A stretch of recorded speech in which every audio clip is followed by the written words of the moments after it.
Bwana mtu wangu unagusa pale radio kwako, kumbuka upo ndani ya 103.0 FM, ama pia unaweza kutupata live sana kupitia kwenye www.radio47.fm. Utakuwa unafahamu bwana stories za kwetu, maana at the end of the day inadai kwamba stories za kwetu tunazo, stories za masela pale kitaa tunazitafuta ndio tuzijue, and that's why na Ringtone ndani ya studio bwana nipige naye story. Ringtone, yo, inakwaje mtu wangu? Nashukuru sana bro. Bro, karibu sana kwenye bonge la Radio 47. Nafurahia sana. Yeah. Na nyenyekea kufika hapa sana. Asio. Chairman himself. Kabisa. Siku zimepita nyingi bro.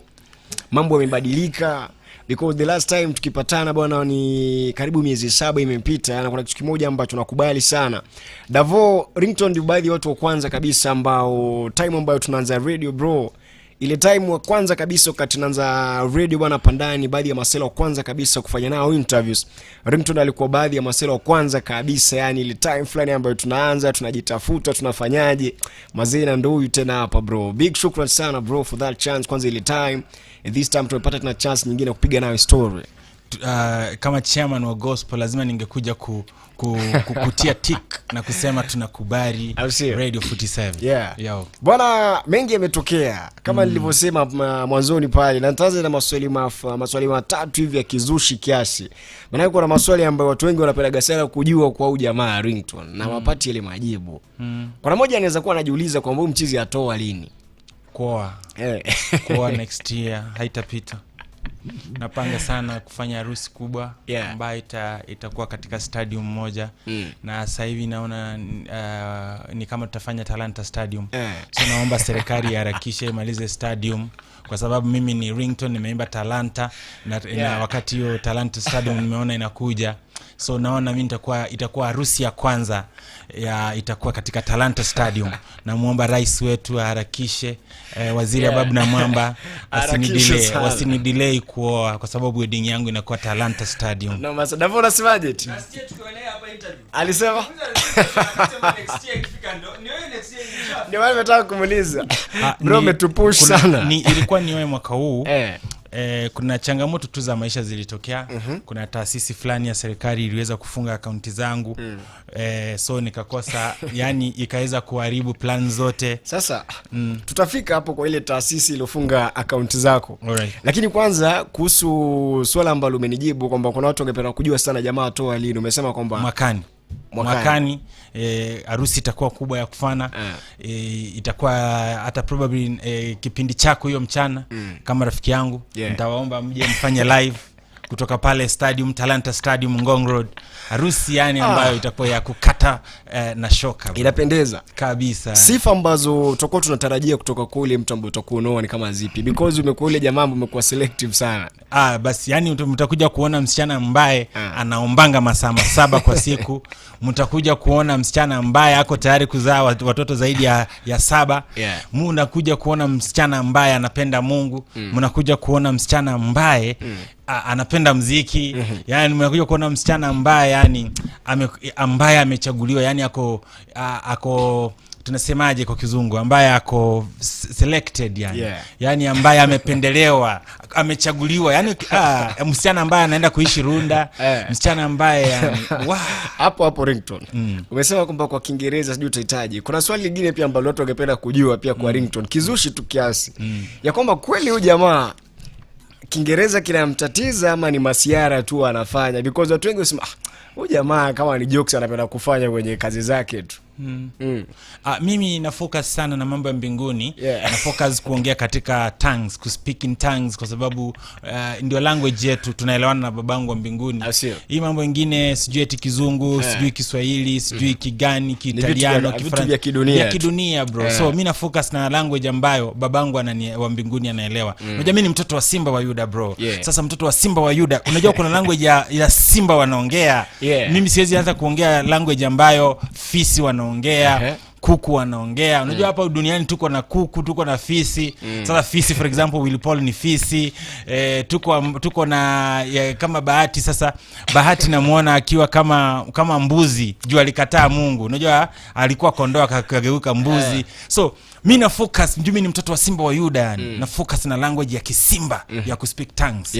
Kizungu achana nacho. Kati ya watu wengi ambao tuko nao duniani umemtaja pale Will Paul. Kati ya KRG na Kasipul nani mtu real sana ambaye ushawahi kuwa naye? KRG na Kasipul nani real kati ya wale wawili? Wako tu the same. Hao wote mbuzi, wapotovu, same hao. Kati ya Size na Janet Otieno, simu zimepigwa zote mara moja sasa hivi. Utaanza kupokea simu ya nani? Janet Otieno na Size. Mbona nitapokea tu zote? Huwezi pokea zote mara moja. Nitaziacha. Zote zimepigwa mara moja, lakini nafaa upokee moja kwanza. Nitaziacha kwanza. Mbona? Si kwa sababu lazima watulie. Yaani sasa bana. Mbona nataka kunionyesha kwamba wote nawapenda marafiki zangu wote. Yeah. Noma sana. Kati ya of course at the end ungeuliza tu kati ya simu ya Saru na ya Size ni gani ningechukua ya kwanza? Ama ulize jibu. Jibu ninajua. Kwa nini? Jibu najua. Size na Saru. Siwe ni chairman. Mimi Size na Saru wakipiga, nimejiuliza nitachukua ya Saru. Sasa mbona? Kwa sababu maybe anataka kuokoka. Huyu mwingine ameokoka. Si anajua akitaka chochote ako na direct line ya kupiga mbinguni.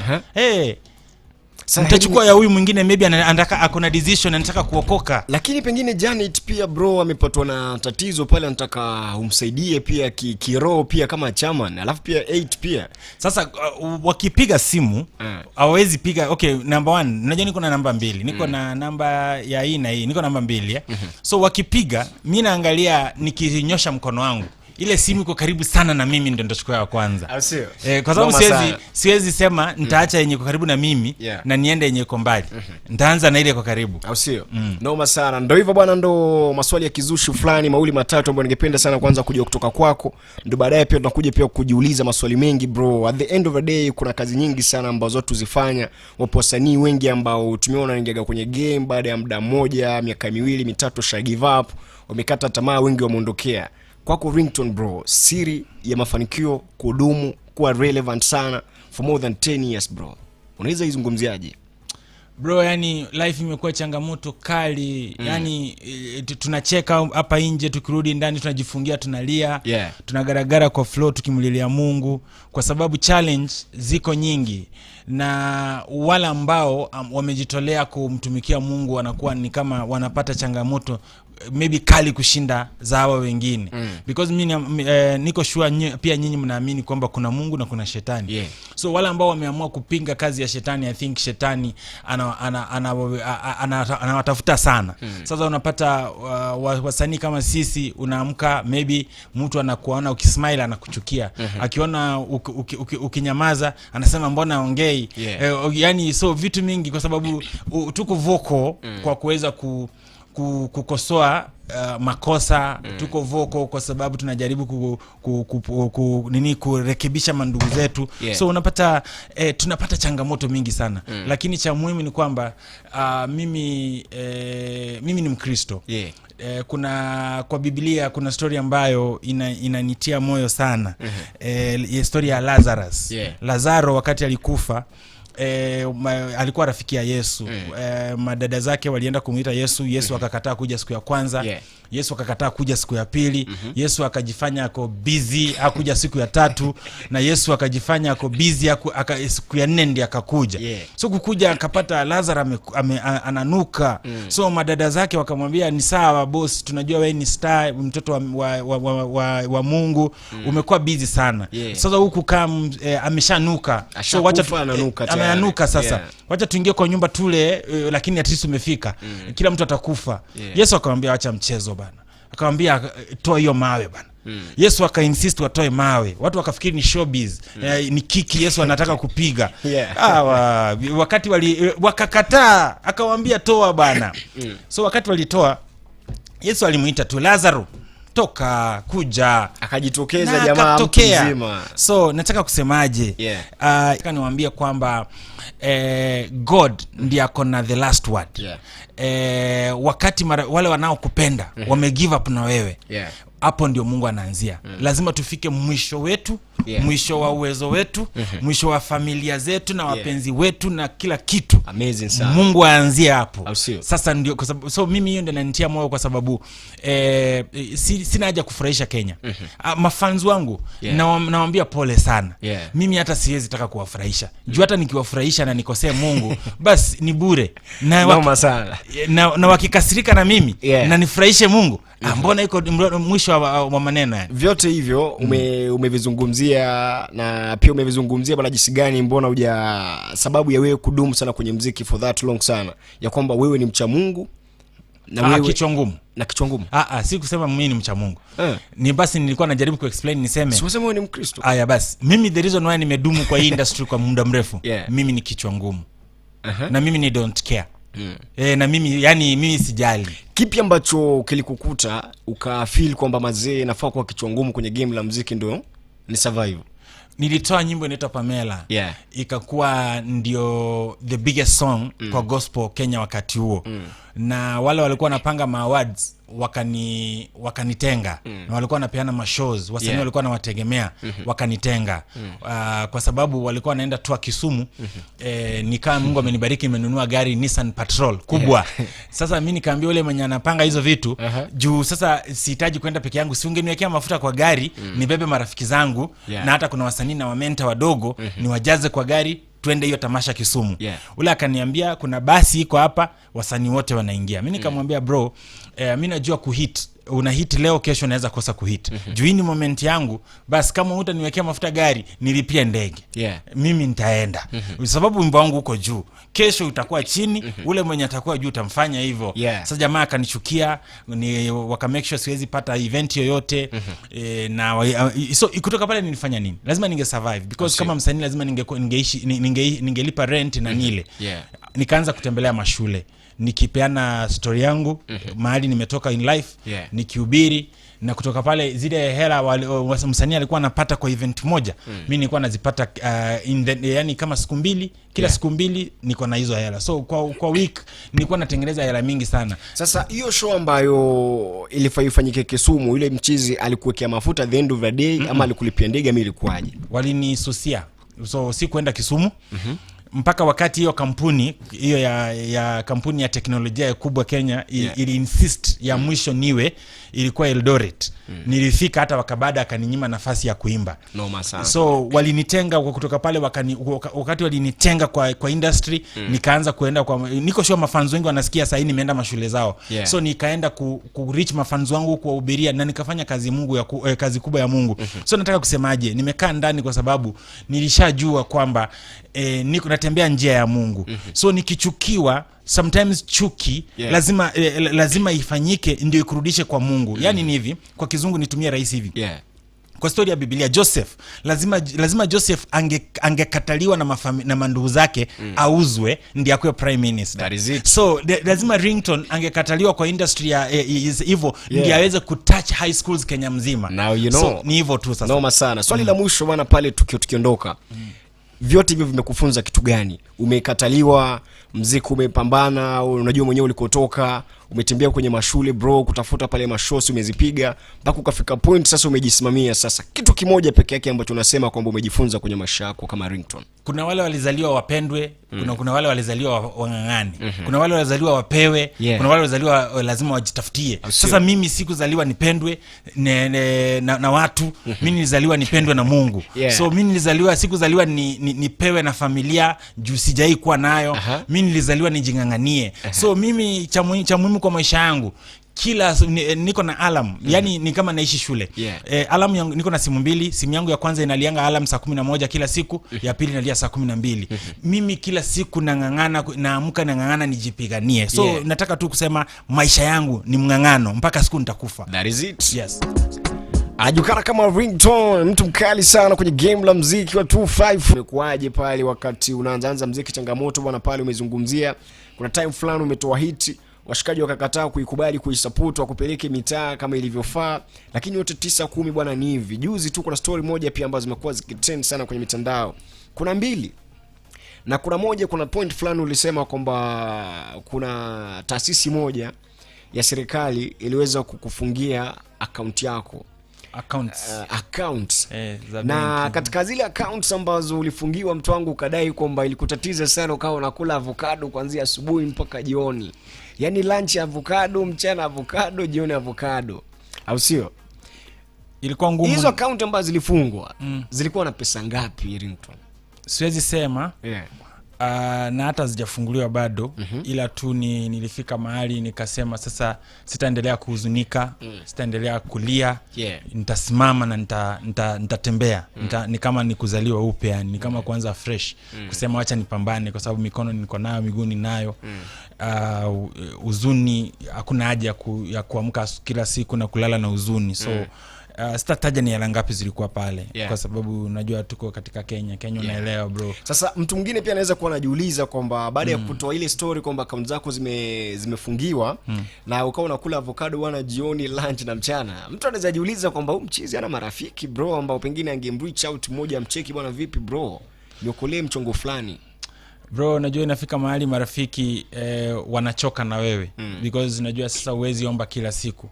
Na sisi wengine hatukufanikiwa kuwa na mandugu na marafiki ambao wa karibu, maybe ambao wanajiweza. Sisi ni sisi tu yani. Kama hatuna kama tuko nayo. Na Mungu ametubariki na roho ambao sisi tuko nayo, tukiwa nayo tunapeana. Lakini wenzetu pia maybe wakiwa nayo hawezi taka kukupea. Maybe ni vizuri wa kucheke. Kama wale watu ambao nimewalisha sana kwa maisha yangu, ilifika mahali wananitusi, wananiambia umeishiwa, una kitu bana. Yani tuseme tu yani nilipitia magumu sana bro. Yani niliteseka. Kuna mtu mmoja ambaye alikureach out tu akakwambia bwana vipi Ringtone, leo unapitia hali ngumu kiasi bwana, to have time fulani, yani akakupatia tu moyo tu ile time bwana, sababu unapitia hard time. Wale marafiki zako tu mmoja hivi ambaye alijitokeza. Wapo marafiki wapo marafiki zangu walikuwa na rich, lakini tulikuwa naongelea mambo ya hela na lifestyle ambayo nilikuwa nimezoea. But 9-10 nimetoka katika depression. Ilifika mahali hata nilinunua kamba, nilikuwa nataka ni commit suicide, lakini nikikwambia tu kenye kilifanyika inakaa kama story, unaona kama kiki. So nevertheless siku Mungu alinifanya siku haikuweza kufanyika na amenipa nguvu. Na what happened? Mengi nitaenda polepole. Unajua sasa pia testimony mtu anaenda akipata confidence ya kuweza kusema vitu, unaelewa yani confidence ina grow ndio uweze kusema. Ilifika mahali mpaka sina magari. Mpaka sina magari, nachukua Uber. Ilikuwa hard sana. Na si eti magari sina. Ukiangalia hata ukienda sasa hivi kwa nini yangu ya NTSA utaona nina magari. Magari makubwa ya kifahari hapo katika jina langu, lakini nilikosa mpaka magari. Yani ilikuwa tricky sana. Bala. Sasa umepitia vile vitu vyote na pesa zikawepo, zipo, lakini zimefungiwa sehemu. Na kuna time pia ukazungumza bana kwamba pesa ilikufanya ukabadilika sana. Yani pesa, unajua pesa bro, pesa huja, fame huja, pesa zipo. Na kuna time fulani pia ushaizungumzia ukasema kwamba pesa zilikubadilisha sana. Kweli? Pesa zilinibadilisha kwa sababu nilikuwa kila siku naamka naenda na withdraw kama ni pesa kidogo per day, na withdraw ni 1500. Yani na nilikuwa nimezungukwa na watu marafiki zangu wengine ambao tulikuwa tunazikula sana mpaka tunajisahau yani. Kitu ambacho maybe unajutia sana kwa kukifanya wakati una pesa na fame sana, umepata wewe ni star mkubwa, pesa ni nyingi, kitu ambacho unajutia sana kwa kukifanya wakati umepata pesa zako na ndio huyo sasa Ringtone yupo kwa radio, kwa TV, kila mahali, alafu pesa sio tatizo, magari sio tatizo, unajutia kwa kufanya nini pale kwenye kile kipindi? Maybe najutia sana kushindana na wasanii wengine. Na najutia sana kutaka kuponda tu raha yani bro, yani alafu pia najuta sana kukuwa too generous. Nimekuja kujua kwamba kwa maisha ni vizuri kuwa generous. Lakini kuna watu wengine na feel kwamba ni nyoka ambayo ni nguvu imekosa. Ukipatia tu maji ipate nguvu, anakung'ata sasa ndio akung'ate vizuri. But cha muhimu sijakufa moyo wa kuweza kusaidia, naendelea kusaidia. Kama wakati wa corona nilikuwa nasaidia children's home 20 weekly. Na naamka kila siku, niko na hiyo kipindi hicho nilikuwa na Range Rover SVR, ilikuwa Kenya ndio moja peke yake. Amazing sana. Ya ilikuwa 2019. Niko na Range Rover ya just 2 years old ya 2017.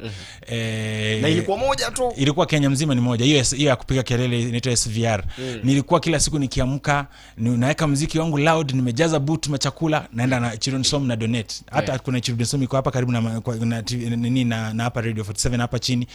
Wananimiss sana, wananiambianga, wananiombea. So nilikuwa na donate 20 children home across Nairobi. Sijuti kwamba nililisha mayatima.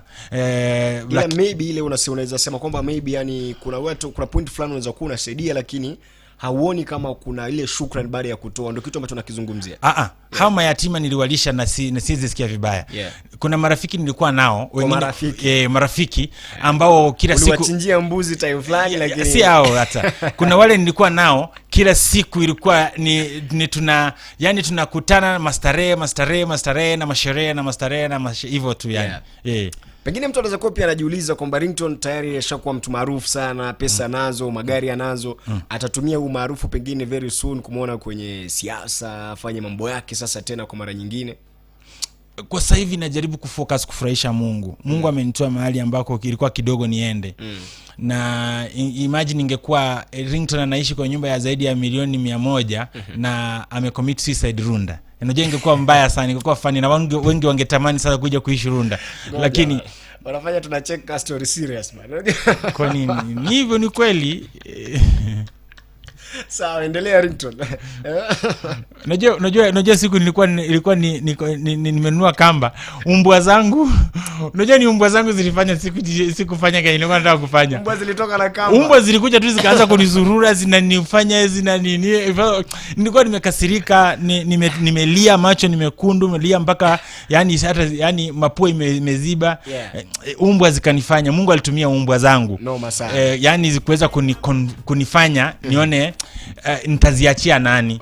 So umbwa zangu yani zilinionyesha upendo siku hiyo, mpaka nikaona siwezi ziacha mpaka nijue naziachia nani kwanza. Balaa sana. Anajulikana 89.5 FM. Unyama mwingi sana 90.9 FM Garisen bwana pale on Facebook pale Radio 47, hapa ndipo. Ukiingia bwana pale piga nasi stories za kishua sana. Na nataka kuuliza Ringtone tu swali moja hivi bwana, kutokana na hii ngoma fulani ambayo inapigwa pale Lawyer Bro, ndo time fulani ambayo umekuwa kimya kiasi na ukarudi ukapiga hii ngoma. Na kana comments fulani wakati nilikuwa nasikiza ngoma yako, nikaingia kwenye comments masela fulani, kuna mmoja alikuwa amedai vipi, huyu mchizi bwana huwa kimya, lakini anavyokuwa anarudi tayari anakuja na silaha moja kali sana, anapiga inatisha. Wewe utake time kwenda wakati unapitia changamoto nyingi sana, ndo time fulani ambayo inakupatia ile time ya kuandika lines, ama wewe inakuwaje, mood gani ndio yako ambayo inakuwa nzuri sana wakati unachapa goma kama hizi? Okay, naweza sema hivi. Sitaki kukataa kwamba sina kipaji cha kuandika. Sitaki kukataa kwamba ninajua kuimba. But huu wimbo wa sahi si kupenda kwangu. Ni shida nimepitia. Na maloya fulani wakanitenda. Unajua katika hizo changamoto zangu kuna zingine tulikuwa na resolve na tunahitaji kufanya na lawyers. So maloya wakanitenda. So kama kuna maloya fulani ambao walikuwa tunazozana na watu fulani, issue fulani, siku moja nikaenda kwao, bila kuambia kwa ofisi, bila kuambia, nikaenda nikapata wale tunazozana nao wako kwa hiyo ofisi, wanakunywa chai na mawakili wangu. So nikatoka hapo kama nimeumia moyo, na nikaenda nyumbani, nikaanza kusoma Biblia, nikasoma Biblia. So yani nilifungua tu Biblia bila kuangalia. Mimi napendanga kufungua Biblia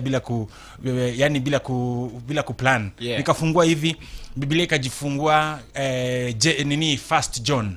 Ilikuwa First John chapter 2 verse 1. Nikisoma pale naona Biblia inasema tunaweza fanya dhambi, sisi si watakatifu, lakini tukifanya maovu tuko na mtetezi ambao ni Yesu. So nikakuja kuona kwamba yani lawyer wa ukweli, lawyer genuine, lawyer hawezi kukuacha, yani hawezi choka na wewe, ni Yesu. So maze, yani si kama hii hata nimenyamaza, hii ni product ya shida, matatizo umezipitia na machozi. Tunarudi na huzuni. Tunarudi. Yes. Na tukirudi utakuwa unajibu swali hili moja alafu tukate bwana. Mtu ndani anakuharibu lakini. Shida. Lakini ni shida zinatuharibu. Wewe mbona uliona yule demu na mavazi ya kulala? Lala kwako. Lakini si mavazi, ni mavazi tu. Lakini alala kwako. Hapana, ndiko nimeenda kwake. Nilikuwa nimeenda kutembea. So ulilala huko? Sikulala, unajua sasa sikulala. Sasa ukweli ni kwamba tulifanya hiyo nini, tukamaliza nikarudi nyumbani. Tulikuwa tunataka tukukasirisha watu. Lazima tuwakasirishe kidogo. Yani watu wasikie wivu. Najua sasa pia mimi nimekuwa mzuri sana. Kuna wakati sometimes nahitaji kuwa mbaya kidogo. Hata Yesu alikasirika akapiga watu kwa kanisa. Sasa Obina alivyokasirika, si akasirike bro. Ni hivyo. Unachukua demu wa mtu bana. Si demu wake, Obina ako na watoto wake na mabibi. Safi mzee, nilikuwa nimekuuliza hilo swali tumalizie tukate show. Mbona madem tu? Sikuwa najua kwamba Alex Makideu ni dem. Leo umeniambia habari muhimu sana, kwa nikajua ni dem. Yuko pale pale bro. Amekata kama askari. Kwa background pale nyuma nimesema wale watu ambao wameshikwa. Hiyo ilikuwa jela ya wanawake. Huwezi changanya jela wanawake na wanaume.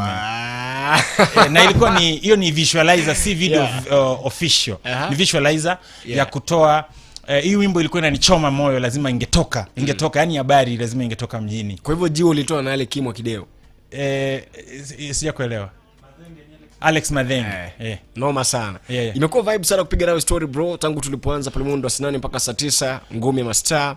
Pengine kuna mashabiki ambao wamekuwa na kusikiza, kuna wale ambao wanataka DJ ameniuliza swali kabla tukiwa off air. DJ uliza haraka haraka. Watu wanauliza utaweza piga collab na Mbuzi. By the way. Yo, sasa unajua mimi ni kondoo. Will Paul ni mbuzi. Sisi Will Paul akiwa mbuzi na mimi ni kondoo. Ile biashara tunaweza fanya na Will Paul unless tunafanya maandamano ya kusema juu ya mvua, nyasi, memea nini kama wanyama kwa shamba la wanyama. So nasema hivi. Hujasema hapo lakini nasema hivi. Najaribu kusema hivi. Juzi tulikuwa live na KRG, mtu akauliza kama tunaweza ifanya collab. Nikasema ile collab tunaweza fanya na wasanii wa dunia ni kuongea juu ya corruption, ufisadi, ni kusema maybe usalama barabarani, tuimbe, yani tuseme kitu ya kusema dereva wasiendeshe magari, yani vitu kama hizo. Lakini hatuna biashara zaidi ya hiyo. Noma sana. Maneno ya mwisho bro kwenye mic, mashabiki watakupataje pia kwa mara nyingine? Niko kwa TikTok Ringtone Apoko, kwa Facebook Ringtone Alex Apoko, na kwa Instagram kila mahali Alex Ringtone Apoko. Nataka nini kitu ya mwisho ningetaka kuambia mafans wangu. Mimi mahali sometimes watu wanakosa kunielewa. Kama niko na tabia mbaya ni kwa sababu sikulelewa na wazazi. Mimi ni yatima. So kuna vitu sometimes wakinijudge wajiulize maybe wao wamelelewa na family. Sisi wengine tumejilea. Tunaenda tukilan. So tuendelee kupendana tu hivyo. Wewe ni orphan bwana. Wakuelewe. Wanielewe. Wao walifundisha tabia mzuri. Mimi sikufundisha tabia mzuri. So ya mwisho ngoma yangu ya Lawyer iko YouTube. Mafans wangu wajaribu kushare na niko sure hiyo nyimbo kuna mtu anahitaji mahali hiyo message. Balaa.